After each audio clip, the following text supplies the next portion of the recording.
Салам достор, байланышта кыска нуска каналы.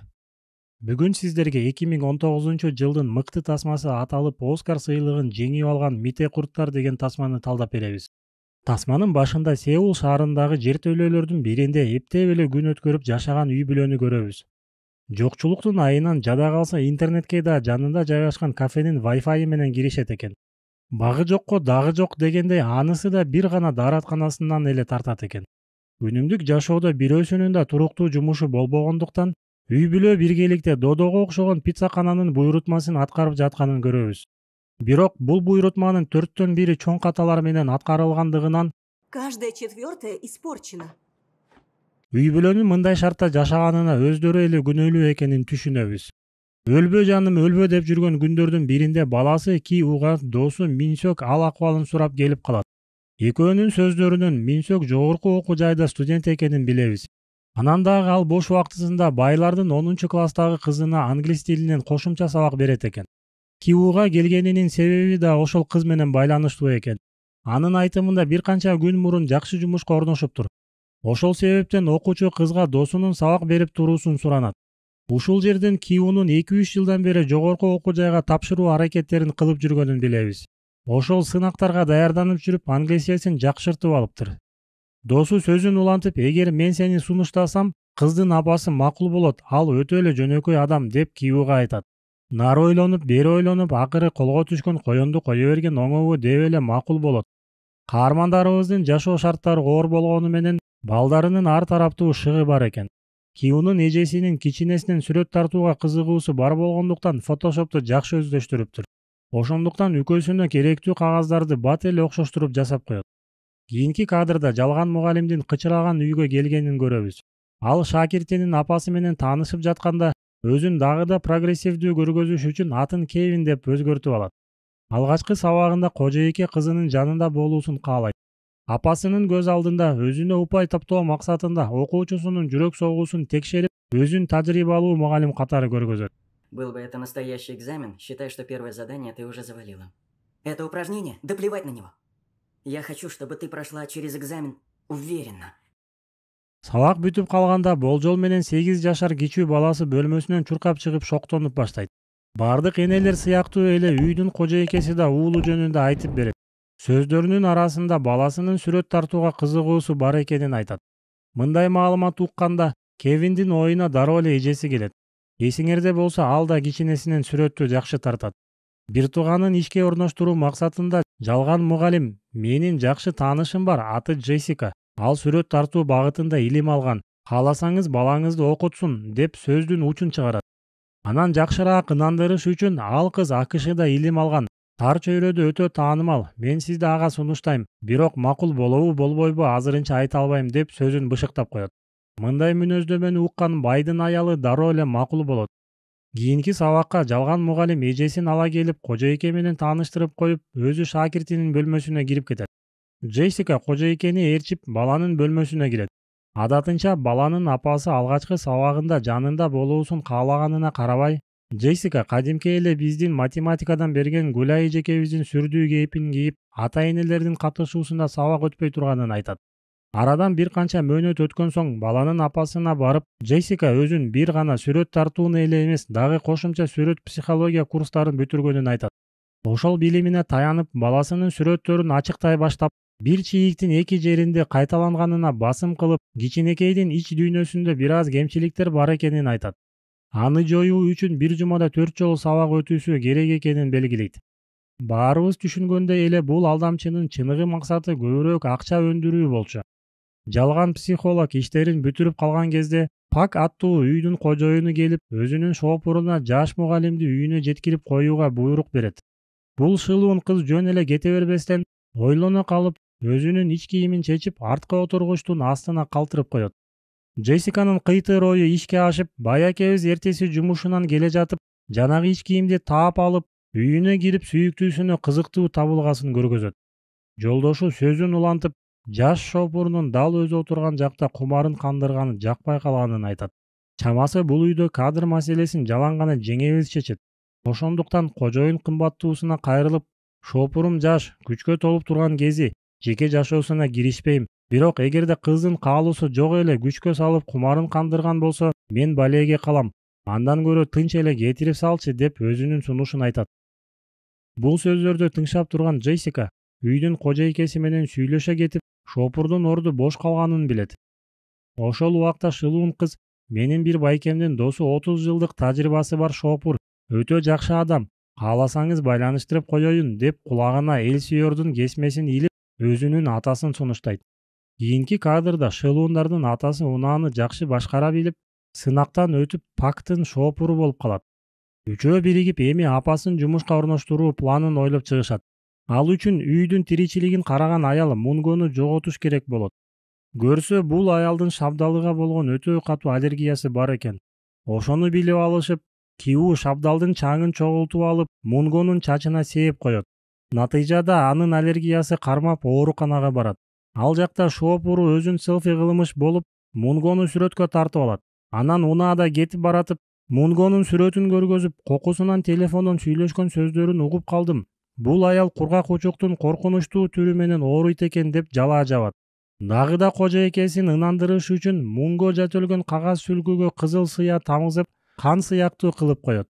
Мунун баарын угуп, анан дагы өз көзү менен көрүп турган жеңебиз Мунгону жумушунан айдайт. Анын ордуна өзүңүздөр түшүнүп калгандай эле шопурдун аялы Чхунсу келет. Ошентип, мындан бир ай мурун жумушу жок отурган үй бүлөнүн баардык мүчөлөрү сонун иш менен камсыз болушат. Күндөрдүн биринде үйдүн кичүүсүнүн туулган күнү болот. Ошол себептен баласына майрам уюштуруп берүү максатында кожоюндар шаардын сыртына 2-3 күнгө кетишет. Мындай мүмкүнчүлүктү колдон чыгарбай, каармандарыбыз 2-3 күн болсо да байлардай жашап көрөлү дештиби? Айтор баары үйгө келип алышып, каалаганын кыла башташат. Кеч киргенде үй бүлө конок бөлмөсүндө чогулуп алып, дубалдын баарына жайылган терезеден жаанын шатырап жааганына суктанып отуруп калышат. Ким билет, балким бул бечаралар жашоосунда биринчи жолу мындай бактылуу күндөрдү өткөрүп жатышат. Ар кимиси өз оюн айтып, деги эле жашоо жөнүндө сүйлөшүп жатканда үйдүн коңгуроосу түтүлдөп калат. Мониторду караса, буга чейин иштеп кеткен Мунго турган болот.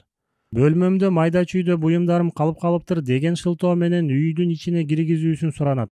Чхунсу бул аялды көп жалдаратпай, акыры макул болуп эшикти ачып берет. Ал аял үйгө кирип түз эле жертөлөөгө жөнөйт. Бат эле чыгам деген аял көпкө жоголгонуна байланыштуу Чхунсу артынан барса, ал купуя эшикти ачып жаткан болот. Көрсө, Түндүк Корея менен Түштүк Кореянын ортосундагы кырдаал оор болгондуктан, мындай заңгыраган үйлөрдүн астында бункер болот экен. Дал ошол бункердин ичинде Мунгонун өмүрлүк жолдошу жашынып жүрөт экен. Жолдошу өз убагында жакшы жашоону эңсеп ашкана ачкан имиш.